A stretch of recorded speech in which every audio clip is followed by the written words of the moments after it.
लोकाभिरामं रणरङ्गधीरं राजीवनेत्रं रघुवंशनाथं कारुण्यरूपं करुणाकरं तं श्रीरामचन्द्रं शरणं प्रपद्ये।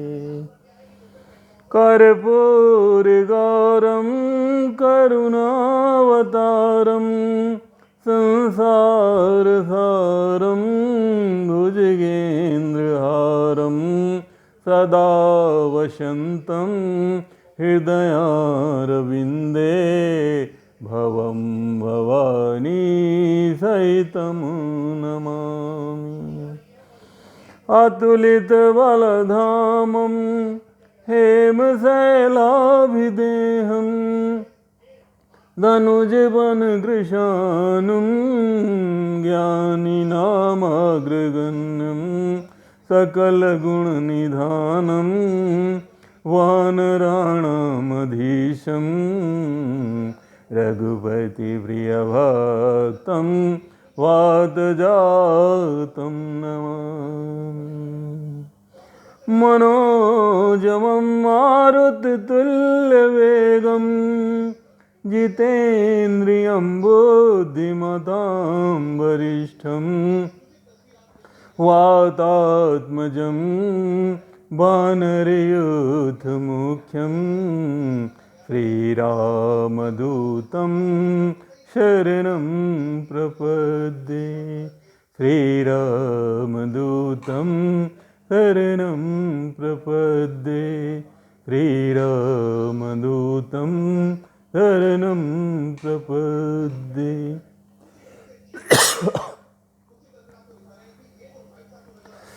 अखण्डमण्डलाकारं व्याप्तमेन चराचरं तत्पदं दर्शितं येन तस्मै श्री गुरुवे नमः।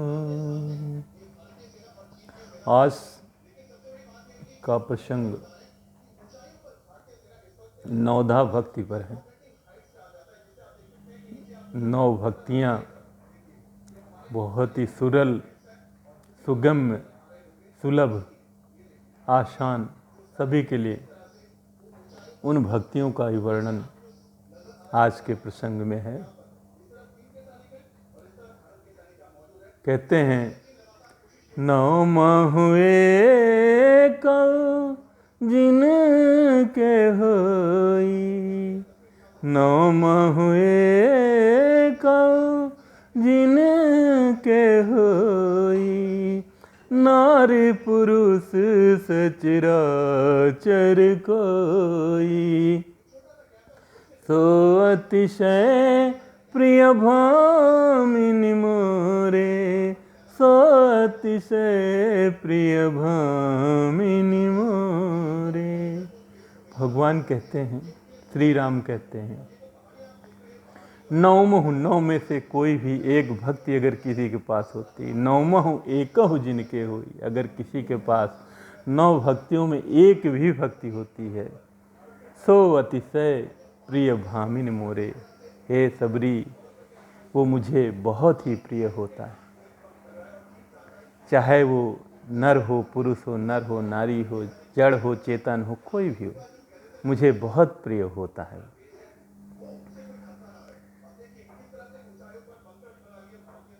नवधा भक्ति, भगवान राम नवधा भक्ति सबरी को बताते हैं, समझाते हैं। कहते हैं नवधा भक्ति कहाँ तो ही पाही, सावधान सुन धर मन माही। मैं इन 9 भक्तियों का वर्णन करता हूँ, कृपया सावधानी पूर्वक सुनो और धारण करो। ये बहुत ही आसान सुगम्य भक्तियां हैं, कोई भी कर सकता है। पहली भक्ति का वर्णन करते हैं, कहते हैं प्रथम भक्ति क्या है। प्रथम भक्ति है प्रथम संत सत्संग सुहाना। प्रथम भक्ति सत्संग है, सुहाना, सत्संग सुहाना। प्रथम भक्ति सत्संग सुहाना, साधु संग से उपजे ज्ञाना। क्योंकि जब सत्संग करेंगे तो आपका विवेक बढ़ेगा, ज्ञान बढ़ेगा, ज्ञान उपजेगा, और जब अज्ञान दूर होगा तभी जो है आप सत्संग भी करेंगे। तो जैसे ही आप सत्संग शुरू करेंगे आपका अज्ञान धीरे धीरे दूर हो जाएगा।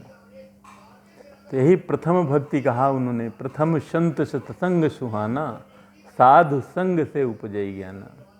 गोस्वामी जी ने इसी को कहा है, प्रथम भगति संतन कर संगा, प्रथम भगति संतन कर संगा।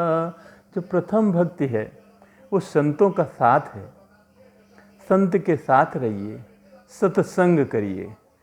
सत्संग करने से ही ज्ञान उपजता है। धीरे धीरे आपका एक भक्ति, सत्संग करेंगे पहली भक्ति पूर्ण होती है, आपका ज्ञान हो जाता है। आपको क्या करना है, आपको कैसे करना है, सब ज्ञान हो जाता है। अब संत कौन है? संत पहचानने के लिए कुछ बातें बताई गई हैं। सही संत भी नहीं मिलते हैं, संत कैसे पहचानेंगे उसके बारे में बताया गया है। बंदौ प्रथम महीसुर चरना, मोह जनित संशय सब हरना। मैं प्रथम इस धरती के देवता महीसुर, महीसुर की वंदना करता हूँ। क्यों कि महीसुर ही इस जो देवता हैं, ब्राह्मण देवता है महीसुर, धरती के जो देवता हैं ब्राह्मण, पहले संत वही है।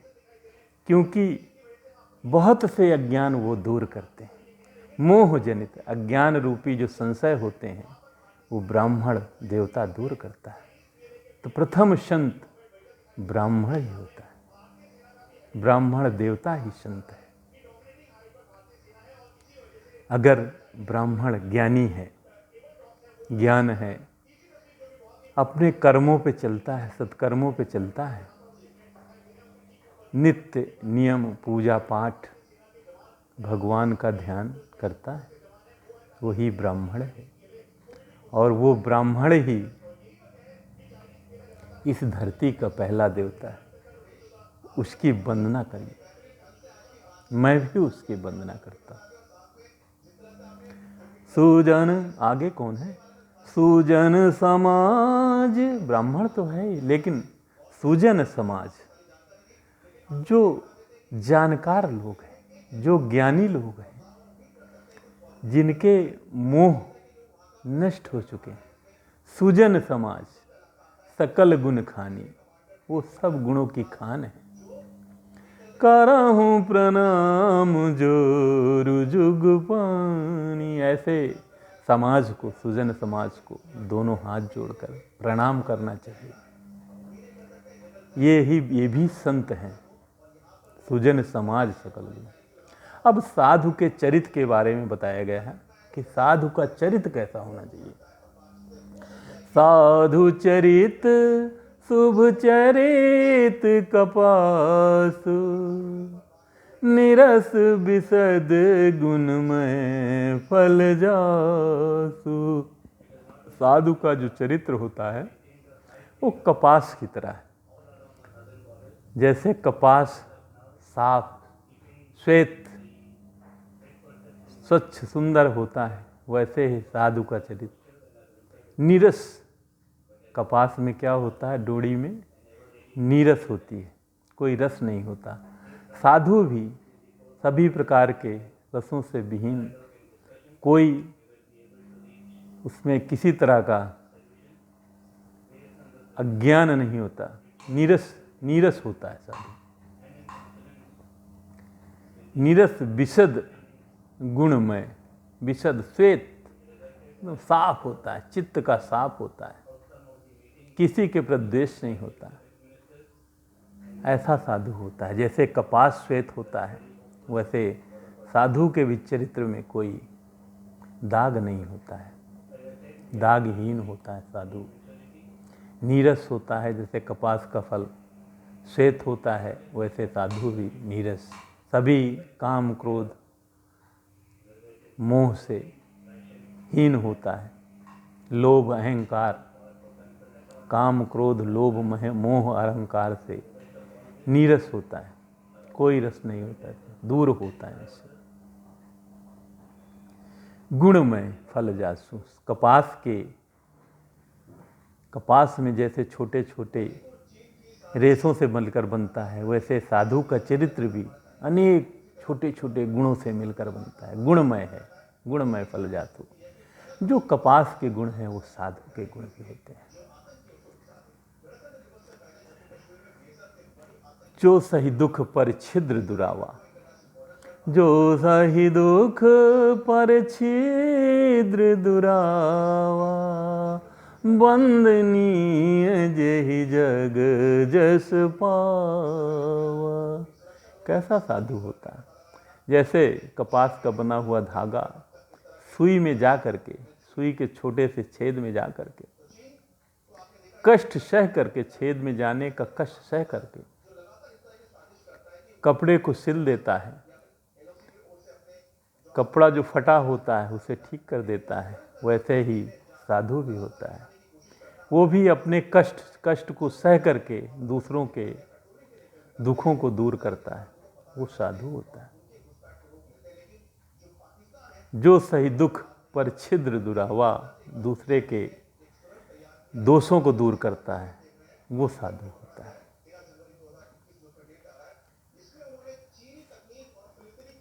मुद मंगल कैसे कहते हैं, साधु क्या होता है?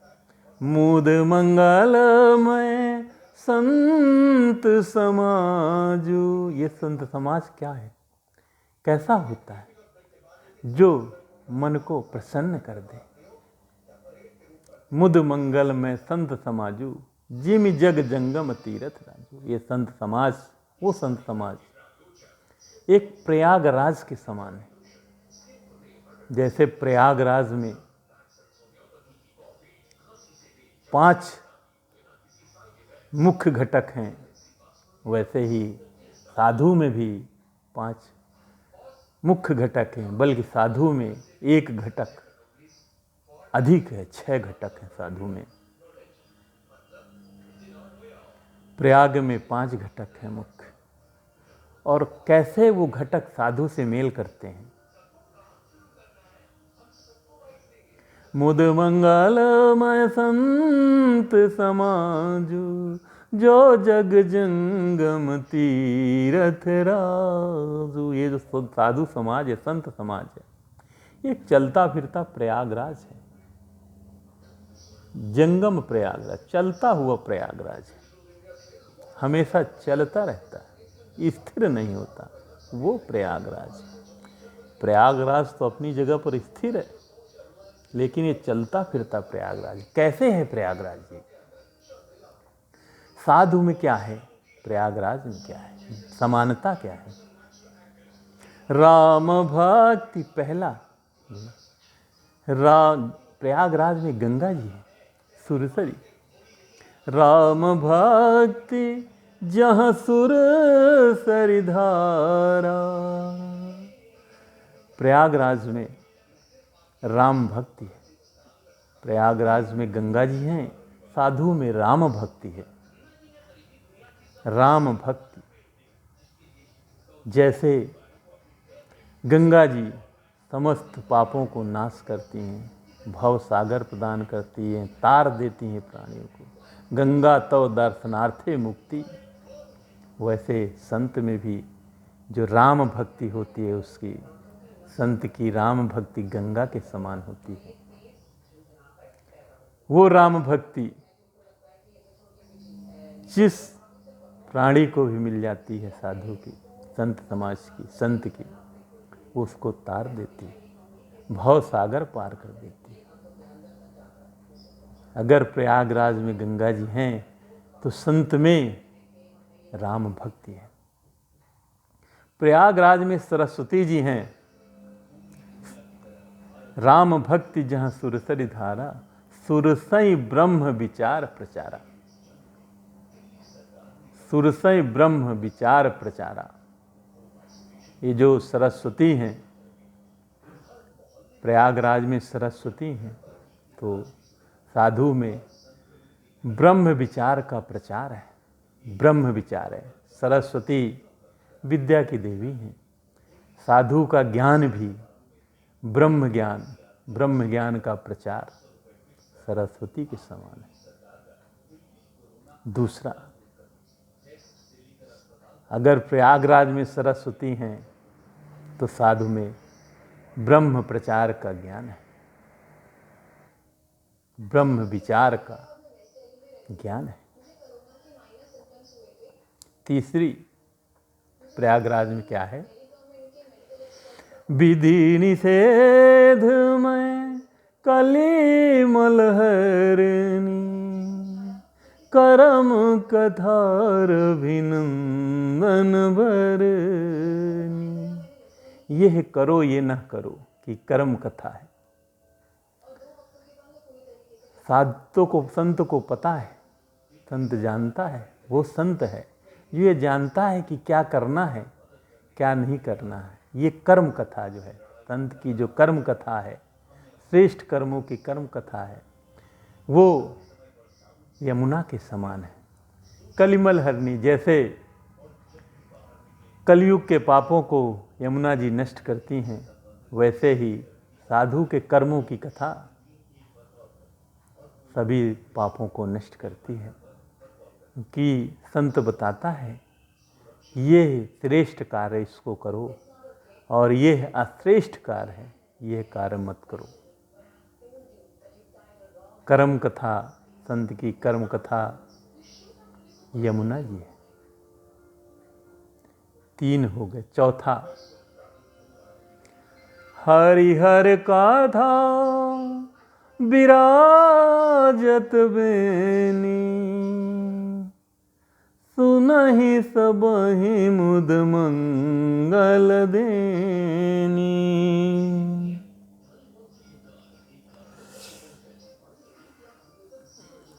हरिहर काधा विराजत बेनी, सुनत सकल मुद मंगल देनी।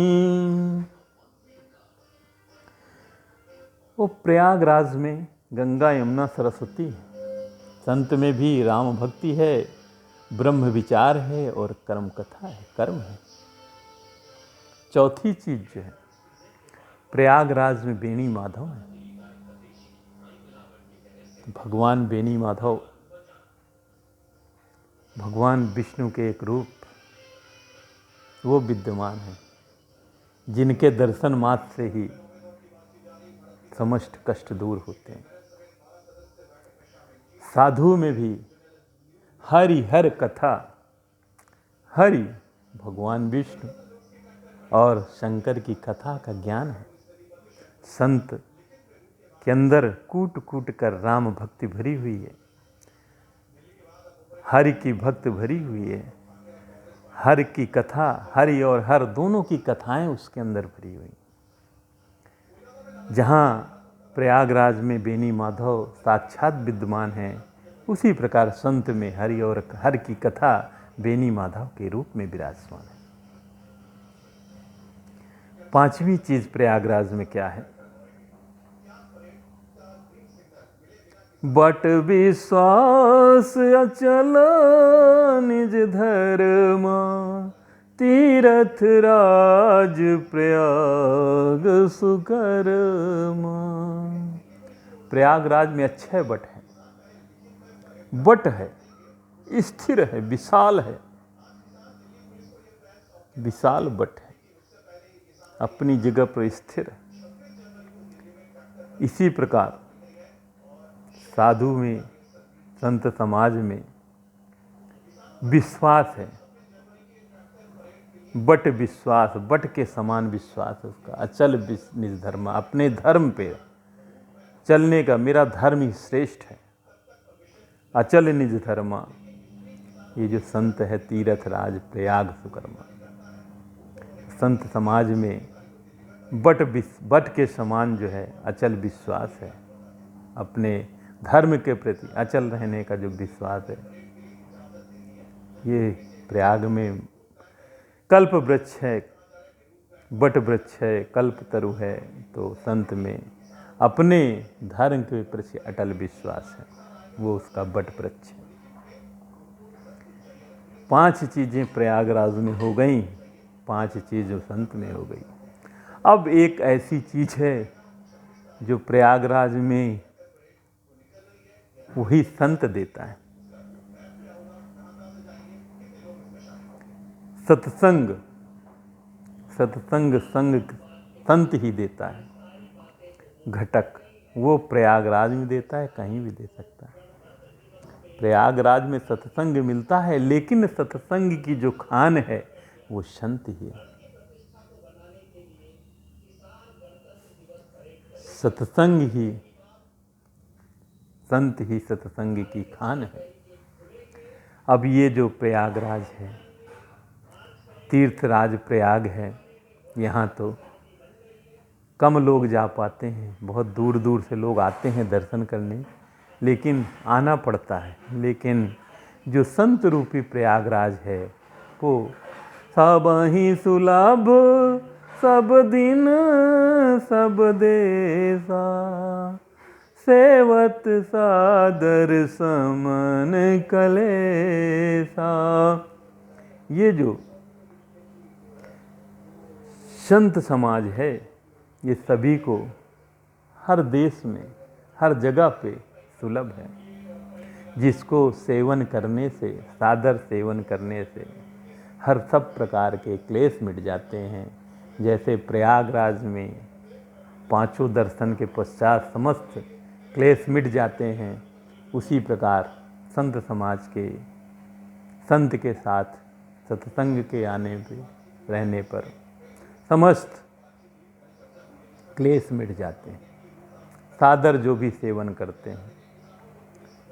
सुनी समझाई जन्म उदित मन, मज्जहि अति अनुराग, लहाई चारु फल अछत तन,